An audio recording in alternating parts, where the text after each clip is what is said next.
You're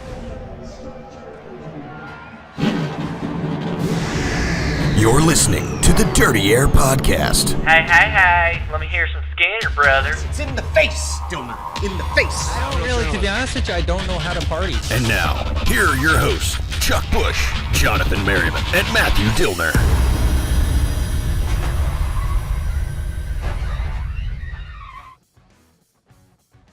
Hello, everybody, and welcome to another fun, exciting episode of the Dirty Air Podcast here on NASCAR.com or in iTunes if you're there, or YouTube. There's all kinds of different places. The green flag is out on this episode. I'm Chuck Bush. I'm joined today by Matthew Dillner and Jonathan Merriman, and special guest in studio, Brennan Poole. We've got a big show today. We've got a lot of things going on. Not only do we have NASCAR Xfinity Series driver Brennan Poole in studio with us, we've also, a little bit later on in the show, we're going to have NASCAR.com writer Zach Albert in to preview and talk about a really big sort of multimedia project that we're doing on the... It's really cool. It's really cool. It's really on cool. On the 15th anniversary of Dale Earnhardt Sr.'s last win at Talladega Superspeedway, where the Sprint Cup Series is heading this weekend. But first... this past weekend, we were at Kansas Speedway, and I think, Brendan, you were there, and you were in a race? I was there, yeah. I The did NASCAR race. Xfinity Series. Yeah, it was fun. I finished 13th. It was a good time. Is that unlucky Good or weekend. lucky? You know, it's been lucky for me. 13 was my high school sports number. I ran it in legend cars a little bit, so it's been a good number for me. I think I need to just paint my car green and throw some peanuts in there and call it good. Keep giving me the bad luck. It seems to work reverse for me, so... I like it. Yeah, I mean, any type of, bad luck you can, throw in a car. Like what are other racing superstitions other than the green, 13, and peanuts? What else? I mean, I think I've made up my own over the years. Oh, boy. I want to hear these. They're nerdy. They're not good ones. So it's not like you don't wash your fire suit all season? No, that's I gross. have to wash my fire suit, okay? You don't want to stink. Lie. Yeah, I smell funky, okay?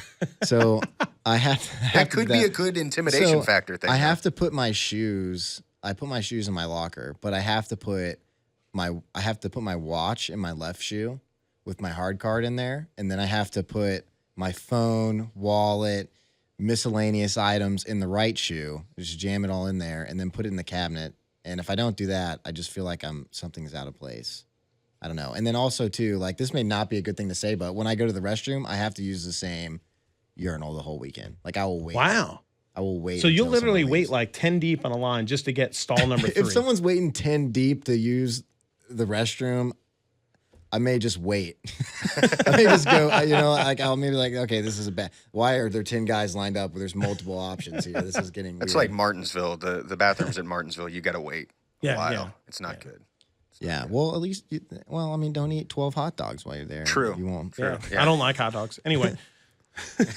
You like hot dogs. Don't lie to us. All right. Anyway. So your nickname is the Bull. Yeah. Tell us how you got that. I don't know if I would man. want someone whose nickname was the Bull restarting behind me, but maybe it has nothing to do with that. I haven't been that well. There's been a few restarts where I've been pretty good this year. I've taken it 3 deep on some people, but for the most part, that is something I have to continue to work on. But so I got the Bull nickname in Oklahoma, racing quarter midgets. My mom was up there in the stands, and in quarter midget racing, for a lot of you who do know quarter midget racing, there's rules, and then there's actually judges, and they make calls. So if you crash somebody, you have to go to the back. Well, I kept having to go to the back, and actually ended up coming back and winning the race that night. It was a Monza race or something, a big regional race, and the guy who's there, it must have been someone's uncle or something. It's all family out there, So they're like, man, that kid's like a bull because he keeps charging to the front. So my mom thought it was funny and told my dad, and then my dad thought it was funny. So they started calling me the Bull for a while. I've literally tried to change it. I did not like it. I didn't like it when I was younger. So I've had a lot of nicknames. Like if you were to go back and look at some pictures at some of my dirt cars, there was a kid on there, Texas Twister. I think Magic Man was on there one time. Whoa, like Magic really Man. goofy thing. Yeah, before Magic Man and El Magic Diablo. Man. Oh, so they got that from They Brennan might Poole. have. They might have. What do you want to be called? We can decide it right here with the Dirty Air Podcast. You got Merriman But here you and can't- Chuck. You can't pick your own nickname. No, that you is rule can't. number 1. No, it that's just has true. to happen naturally. That's true. So like the bull, The that bull, like kind of it happens. just Yeah. is the thing. And now I kind of like it. You know, all the guys call me the bull or bull. You know, I'm in the gym working out with the team or whatever. Guys, bull's here. They just, you know, it's my Are you thing full of now. bulls sometimes? Probably. We are. There's the deal. Is like, I like to argue, but I like to argue when I know I know everyone knows it's not right, but I like to convince them that it is right. So, you know, it could be something so silly, you know. Like, We have something in common. it's just fun. Yes, we do. This guy will get under your skin like nobody's business, but it's pretty darn funny. Yeah, I mean, it's fun. I don't think my girlfriend Lindsay probably doesn't like it very much. You know, we argue about, it's fun, you know, it's playful, but we argue with, you know, like the price of things. You know, she'll be like, oh, no, you're trying to get that new TV or you're trying to get that, you know, that new pot that you want for cooking. I cook a lot too. And I'll be like, no, it's only $100. It's only $100. And it'll be, you know, like $300. And I'll be like, no, it's $100. And I'll like come up with all these reasons why.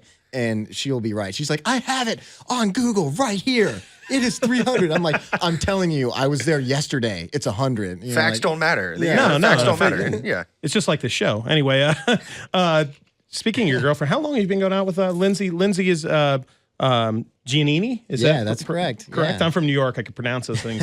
She's Miss New Jersey 2015. Yeah, she is. Wow. Yeah, so pretty you're a awesome. California guy. So Yeah. I guess, you know, going out with Miss New Jersey, you probably know some stuff about New Jersey. I know some things. So about so New can I Jersey. pop two questions at you here? And, If you want to, I'm all right, not let's see. gonna know. Let's see. Name the three professional sports teams that play in New Jersey. that play in New Jersey's the Devils? Yes. They play in Jersey. They're professional. Are they all major? Professional. Yeah, major. We saying the Devils aren't professional? I'm an Islander fan, so I don't care about them. Well, Well, the Nets don't play there anymore. No. They're in Brooklyn. It's a trick question. I know hockey, man. That's I know. it. I know. You know How's the it a answer? Come trick on, Merriman. question? It's the Giants and the Jets. yes, Yeah, yes. but Ding, that's ding. like- No, I but mean, they're that- playing that New counts. Jersey. Technically, they play. Okay, I actually lied. I got two more. New Jersey Two has the more. most of these in America. The most of these in America. Is this a, It's good. is it a sandwich? Is it sub stores? Close. man. Diner. Diners. And Man, then there is and true, then, there's and so then many would ask the diners food this there. is the question. best question ever. I Okay. wrote this one down on my Sprint iPhone here. Did these come from Wikipedia? You ready? No, I made these up.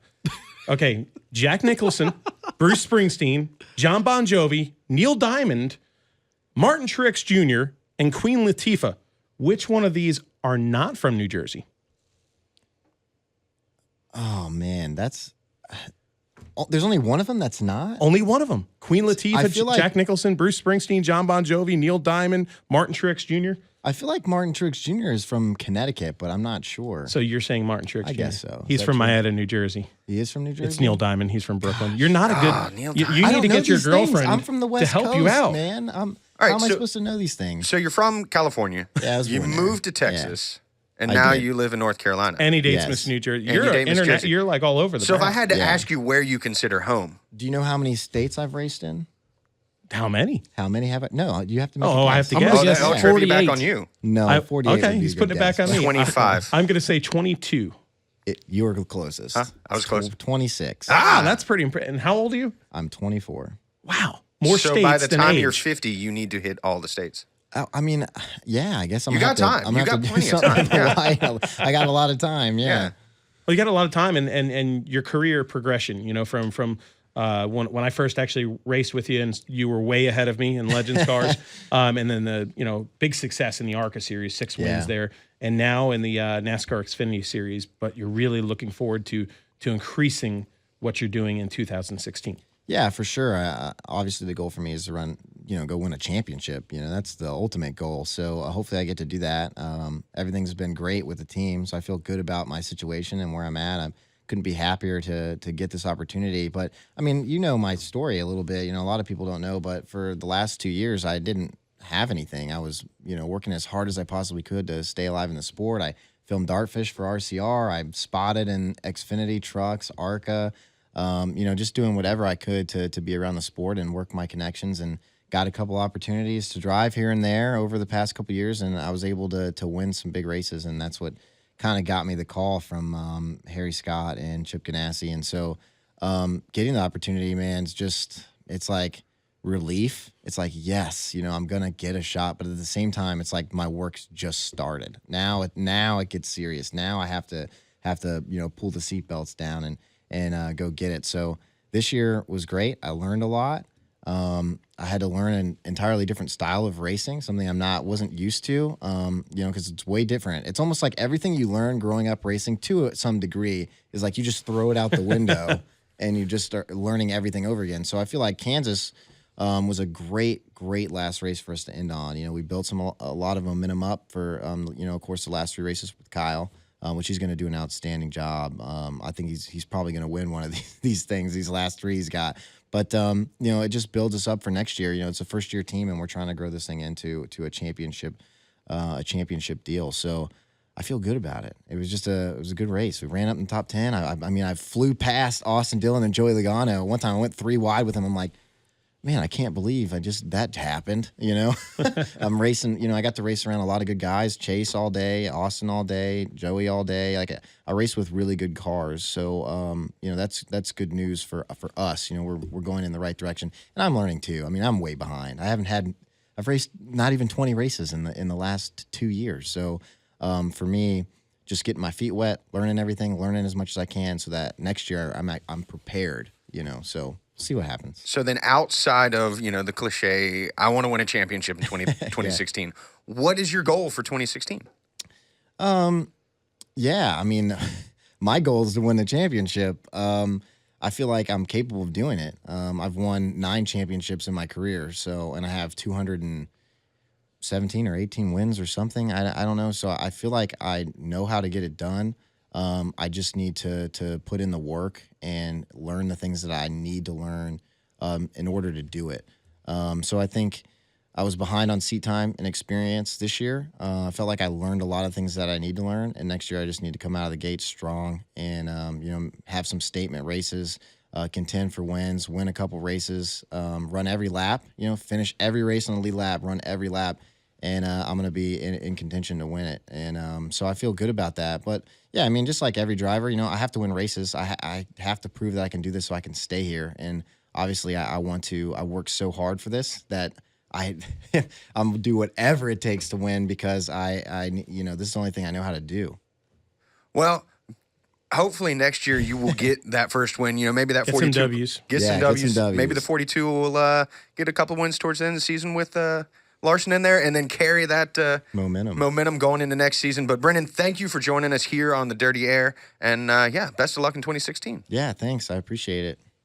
Big thanks again to Brennan Poole for joining us here in studio on the Dirty Air. Jonathan, I know that was pretty cool. What'd you think about it? Yeah, he seems like a pretty cool guy. We're doing a little bit of witty banter right now, back and forth, as Brennan walks out, and Zach Albert, writer for NASCAR.com. In the Beard Club. Exactly. Yeah, everybody in this room now has beards. Well, except for that's I kind of have a goatee. It's not a full beard. That's not a full beard. No, but I admit it. Zach Albert, writer for NASCAR.com, in studio with us now. Zach, thank you for joining us on the Dirty Air. Yeah, absolutely. I feel like I fit in with this. You've kind of got the low downforce package. Yeah, of beards. I've kind of like the Dale Earnhardt Junior, 2000s. With a little bit of gray in there. A little bit. Definitely. Trim it out. Now, the reason we have Zach on here is not because, he has a vast knowledge of NASCAR and motorsports, which he does, and he's a great personality to hang out with and, share an adult beverage with every now and then. No pressure. No pressure.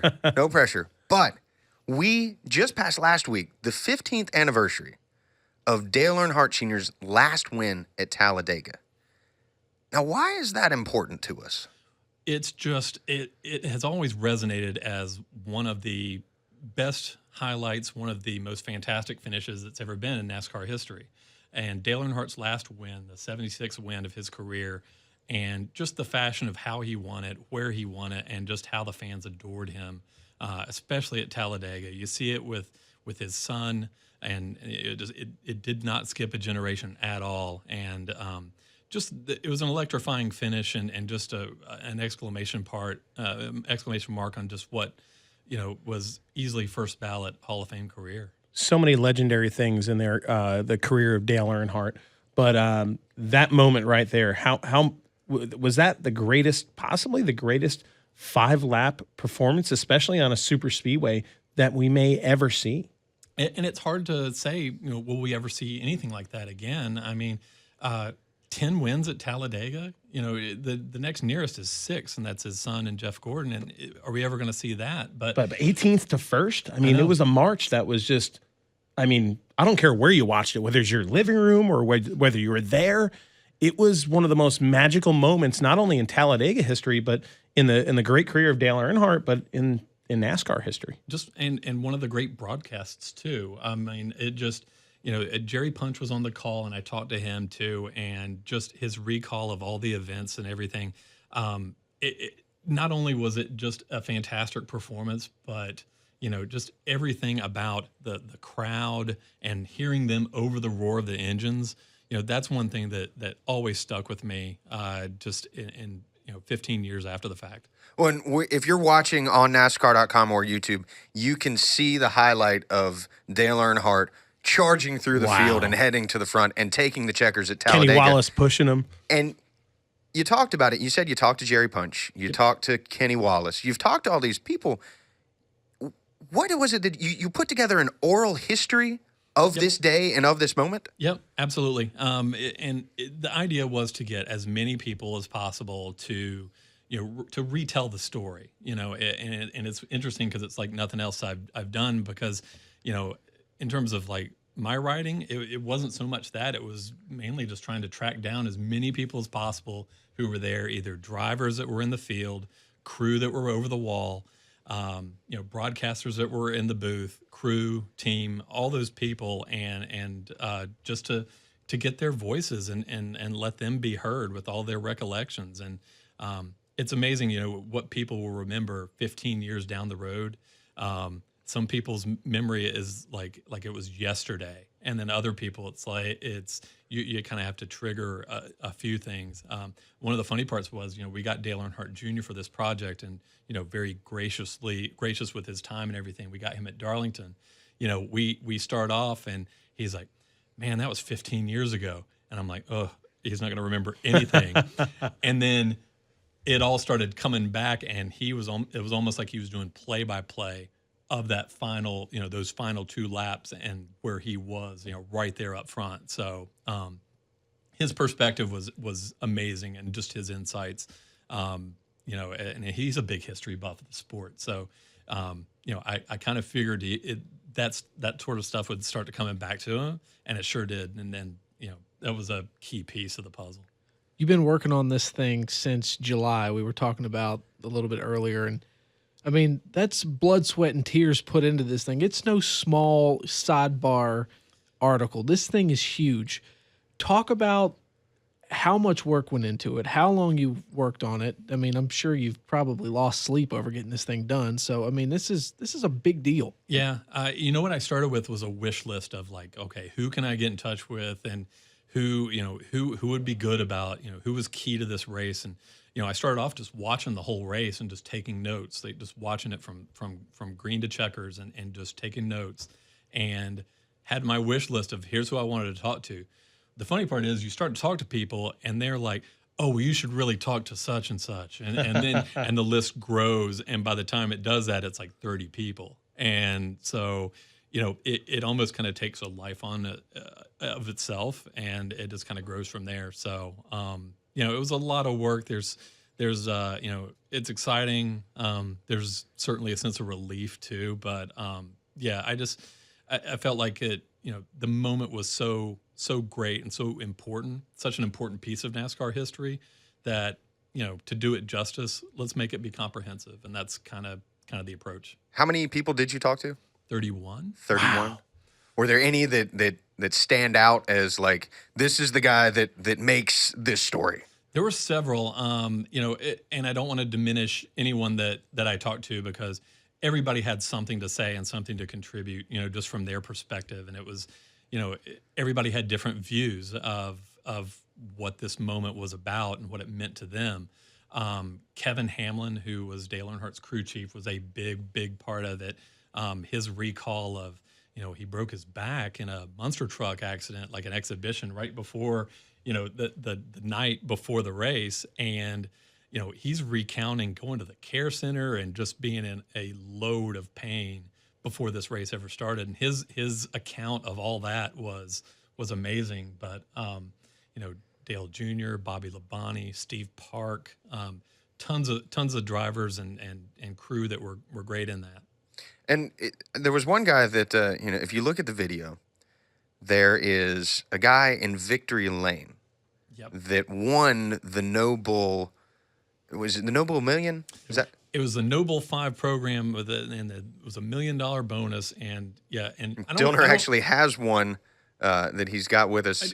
I don't think that's redeemable anywhere. I don't think the dollar bill that I not have big from enough. the victory lane is redeemable. But if you look at the video of the victory lane, I mean, the celebration right now, just what a great moment. Yep. And it says cash within 90 days. I don't think we can deal with that. But Richard Sturz of Maryland. He's extreme Western Maryland, a little place with population less than 1,000 people. Was a sweepstakes winner and, was paired with the guy who was his idol, awesome. Dale Earnhardt. And, beforehand, he was just saying, well, if I just get to meet him, that'll be worth the trip. And he was one of the ones that I kind of circled on that wish list as being, this is a guy I probably need to track down because he's probably got perspectives that nobody else has. We're joined now on the phone by Richard Sturz. Richard, thank you for joining us here on the Dirty Air podcast. I appreciate it. I want to thank you guys for having me on. No problem. Now, it's been 15 years since, Dale Earnhardt's last win, and you were there in victory lane with him. Does it seem like it's been 15 years? No, it don't seem like it was just yesterday. Yeah. I know time flies by, but it just seems like it was just, like I say, the day before yesterday would be way too long. Yeah. What special memories? I know, a big part of, Dale made sure that you were included in victory lane and made sure that you were a big part of that whole weekend. Just a lot of special stories kind of came out of just you and interacting with Dale too. Yeah, he was a special guy to me. I mean, even when I first met him at Alpine Lake, when they did the shoot-off to see who was actually paired up with the drivers, from that day on, he was just like he was my brother, part of the family sort of guy. Richard, in Zach's story, you talk a little bit about knowing Dale from watching him behind the wheel of a race car for so long, but then you got to meet the man himself, and there's so many legends and so many stories of what he did on the track and off the track. How did Dale Earnhardt, the man, stack up to Dale Earnhardt that we all know from TV and racing? Well, what I seen about him, when he climbed in that race car, he was a totally different person. When he climbed out of the car, he seemed to me like one of the nicest persons you ever wanted to be around. And, you look at the video, we're looking at it actually right now of you and Dale on top of the car and such great moments. It wasn't just a photo opportunity. It looked like he truly took the time to make you a part of it. What did he say during that time with you? What are some of the things that he told you in that moment there in victory lane? Well, first thing he actually told me, he asked me what I was going to do with the money, and I said I wasn't sure. So that's when he actually invited me down to his place, and we actually talked about what to do with the money and everything. And it's just one thing led to another, and I pretty much did what he told me to do, and things are looking good. So he was giving you investment advice and all that in victory lane after winning at Talladega? Yeah, he sure was. And I listened to him. I mean, he was my hero, and he always will be. But, yeah, that's what we was talking about. It's funny because, Richard, I told people afterwards, I'm like, I found the guy who was in victory lane, who was paired with him and everything, and you'll never believe what he said when he pulled him up on the car. It's like, well, get this, and some people just shook their head and said, well, that's Earnhardt. That's exactly what he would do. Yeah, what was really funny is when Jeff Gordon said, Dale, I didn't know you had another brother. And that sort of hit me, like, wow, I didn't think I was involved that much, Yeah. Where were you watching the race? Dale Earnhardt goes, he drops back in the pack, and he battled his way back up. Where were you when all that was going down? We was right at the start finish line. R.J. Reynolds had a pavilion there that was enclosed. Then they had these closed circuit TVs where you could see the cars that you actually wanted to see the whole time. And like I said, we was on the infield there, right at the start finish line, and that was something else. What was that celebration like? Because, I mean, watching on TV or me being there, just watching that march to the front in the final 5 laps was amazing for the team, was amazing for so many people in the sport. But for you, obviously it was maybe just as amazing as it was for Dale Earnhardt. What was that moment like for you? Oh, pretty much undescribable. It's I've never ever had a feeling like that before in my life. Even being my hero, then him winning me that money and changing my life the way it is now, and that's a hard question. What's worth more to you, the experience of being in victory lane with Dale Earnhardt and knowing him outside of the race car, or that $1 million check? Dale. Why? Because if I could bring him back with that $1 million he won me, I'd gladly give it back in a minute. Wow. That's awesome. That's awesome. So many of us think that way of Dale Earnhardt because, I got to work with him for a few years, and when he'd come up to you and he put that big old hand on your shoulder and, kind of give you that little squeeze like that, it meant something. And for you being a fan, this sport sometimes, in a lot of professional sports, you don't get that connection with the athlete.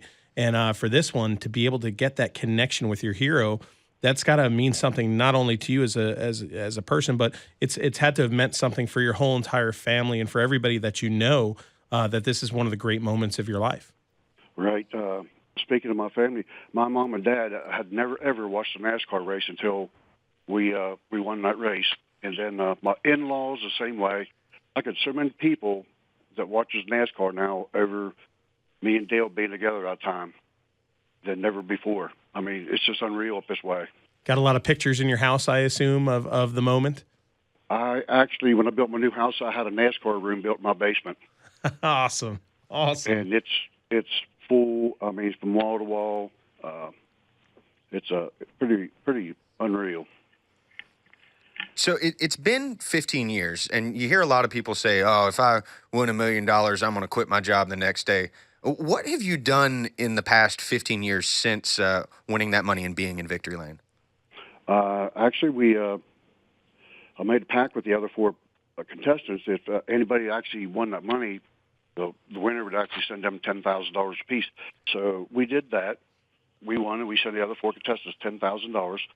And then we talked to some home builders, and we actually built a home. We started it in 2000, didn't get moved into 2001, but we got a new home, paid a lot of bills off it because I was already working part of the week. Actually, it couldn't have been at a better time. I mean, things was down and out, and I was actually looking for a better job, and my wife wasn't working, so it worked out real good. I mean, unbelievable.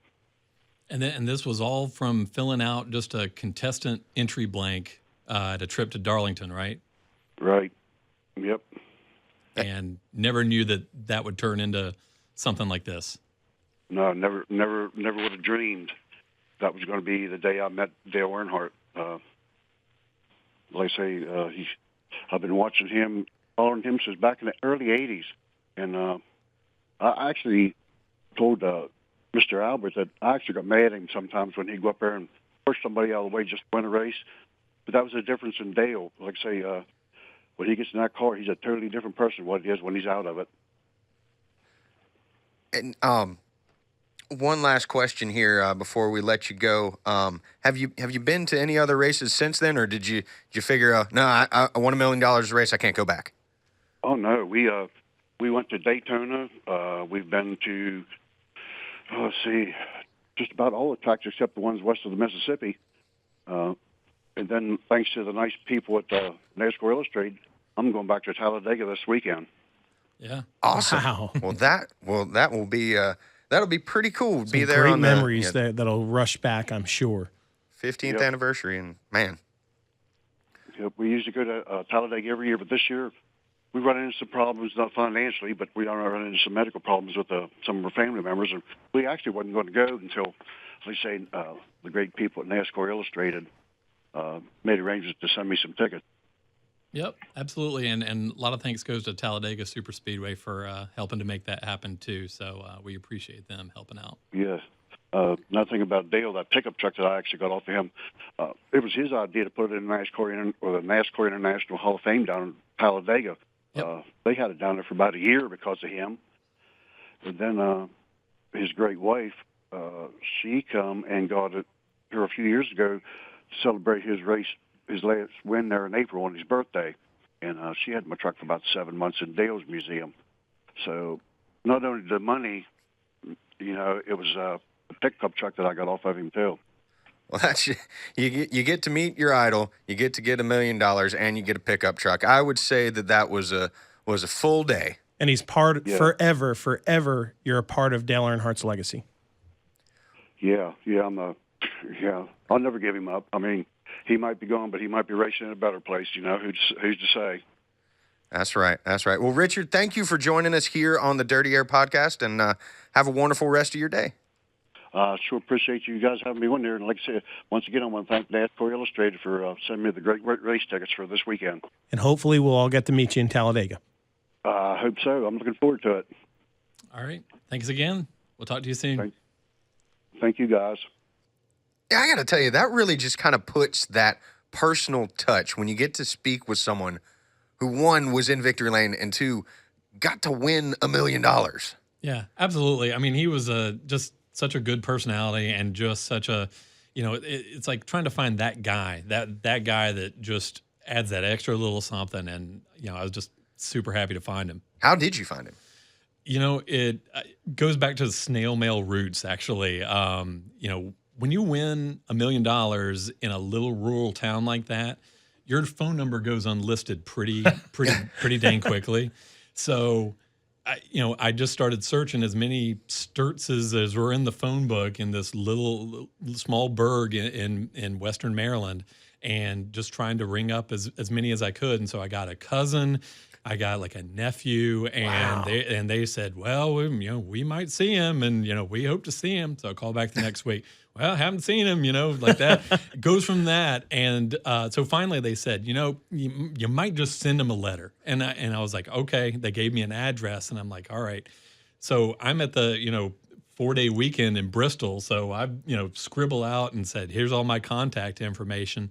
Send it on, throw it in a mailbox out in the mountains of Tennessee. It gets to him. So I'm at Road America in the press box finishing up, there for the Xfinity Series race. And I get a phone call, and it's a Maryland area code. And I'm like, that's my guy.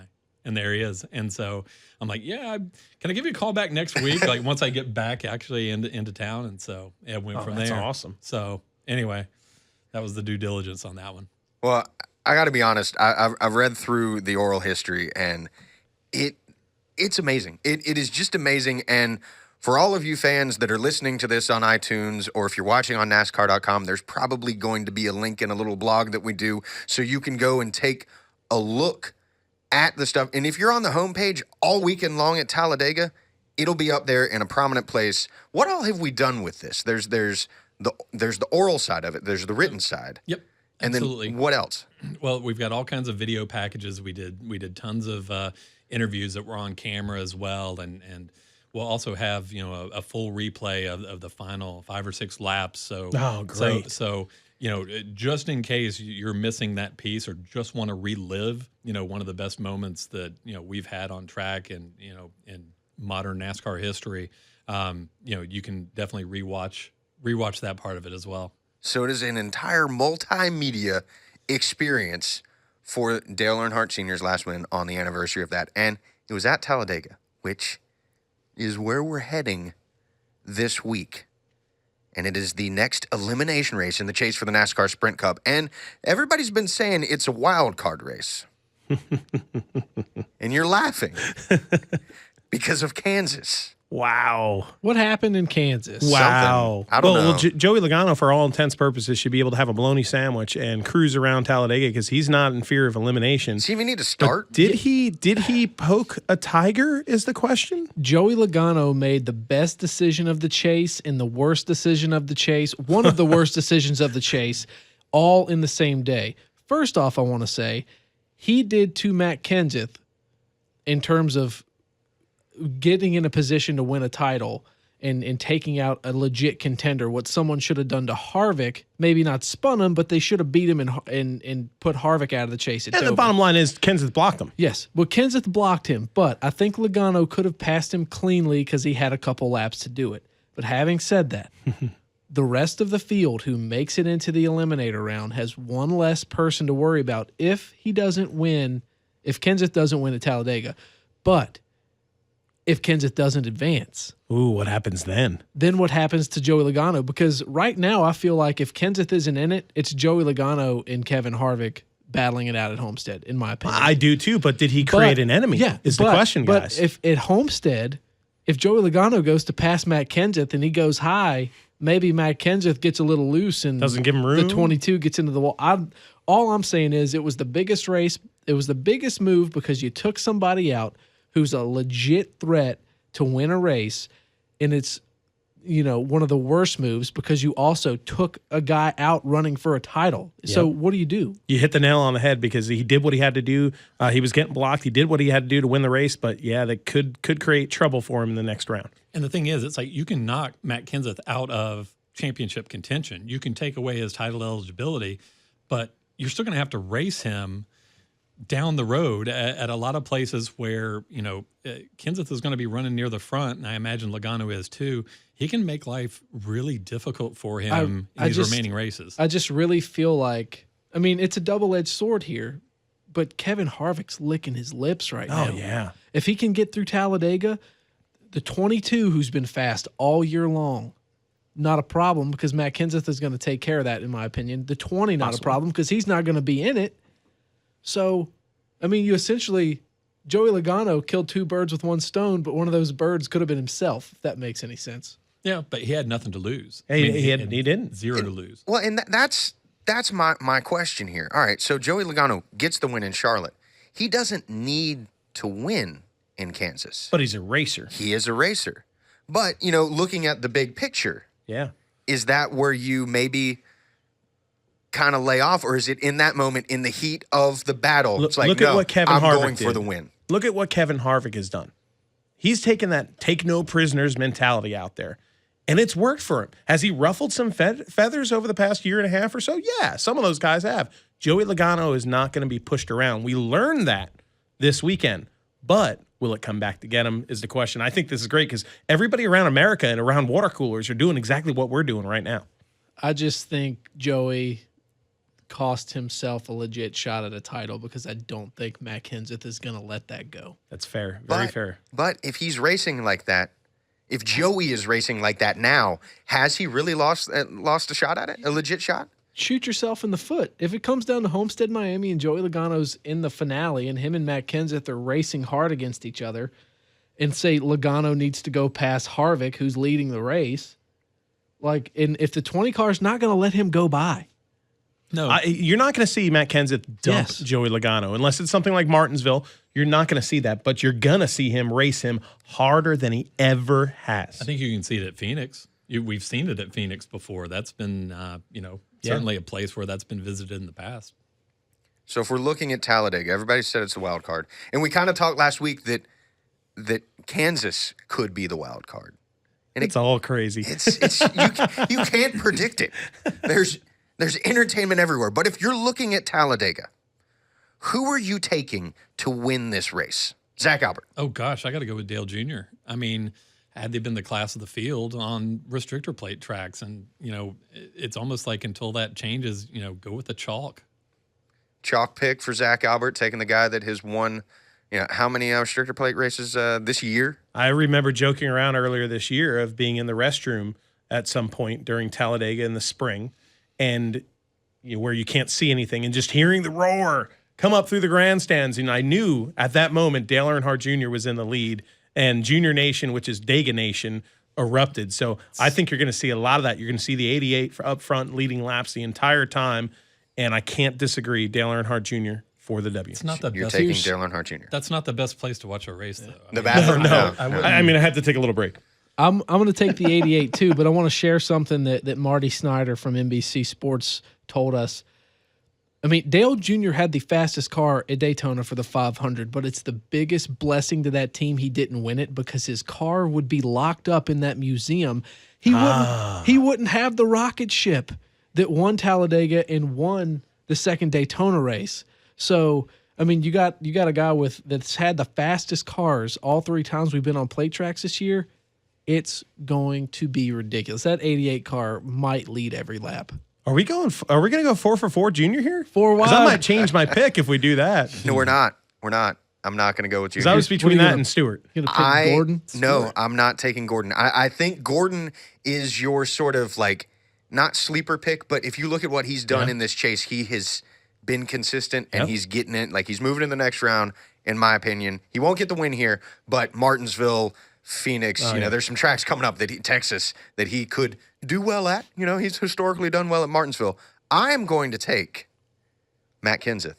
I think he takes that fire and that anger and does what we saw Kevin Harvick do in Dover. That makes sense. I mean, Kenseth, and this isn't a knock on him. I think Junior's the premier plate track driver. Without a doubt. Kenseth, he's good. Kenseth is right there on his heels. I think him and Harvick are right there, right behind Dale Jr. So maybe not as much at Talladega, more Daytona. Well, but yeah, that's either a way. smart pick. So I mean, I tweeted it out after Charlotte when Kenseth and Junior had trouble.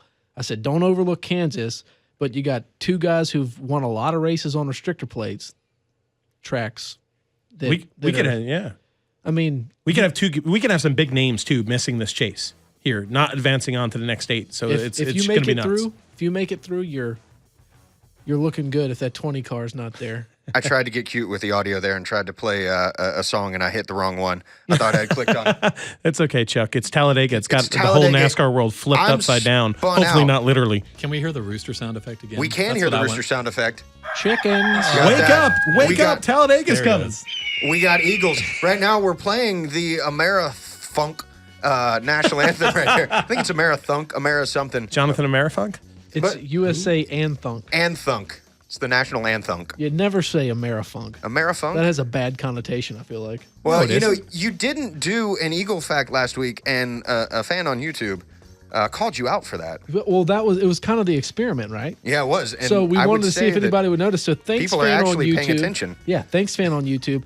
But here's a quick Eagle fact for you. Did you know 100% of people, when polled about whatever animal they could be if they could turn into an animal, they all said eagle. And now I just polled myself, so that's wait a second. 1 out of 1. I would not, That's 100%. I would not be It's an accurate. eagle. You didn't poll me. I would be a grizzly bear. Well, you look like one, so that's easy. That sounds like a rejected Family Feud question. Yeah. One of those top rejected Family Feud questions. Can I challenge? No. Top 5 answers on the board. Survey says pass. No, you can't pass in Family Feud. No. Get your game shows right. Hey, You can pass at Talladega. No whammy, no whammy, stop. You could do like Dale Earnhardt Sr. did and come from the back of the pack and get the win. Hopefully, it won't be somebody's last win. But maybe it'll be like Landon Castle. One quick mention here: only one attempt at a green-white checkered restart, which is also huge. Big rule change. NASCAR announced that on Tuesday. You can listen to this podcast on Wednesday on NASCAR.com. Log into iTunes, download, subscribe, and there I'm doing a lot of hand motions. If He you're picks on me watching with hand on motions. the Look at internet. that guy. Oh, I'm a hand talker. I'm definitely a hand talker. I don't know what to do with my hands. There's the Ricky Bobby reference. But watch on YouTube, comment on YouTube, because Jonathan Merriman will see it, and so will Dillner, and Zach Albert might even see it on there too. Absolutely. We've got all kinds of stuff, all kinds of ways to watch and listen to this. Be sure to check out Zach's oral history of Dale Earnhardt's last win at Talladega. From everybody here at the Dirty Air Podcast, this is Chuck Bush reminding you to hop out there in that clean air, chase down the leader, and we'll see you next week back in the pack here in the Dirty Air. Dega, baby. Woo! Leave him hanging. Don't leave me hanging.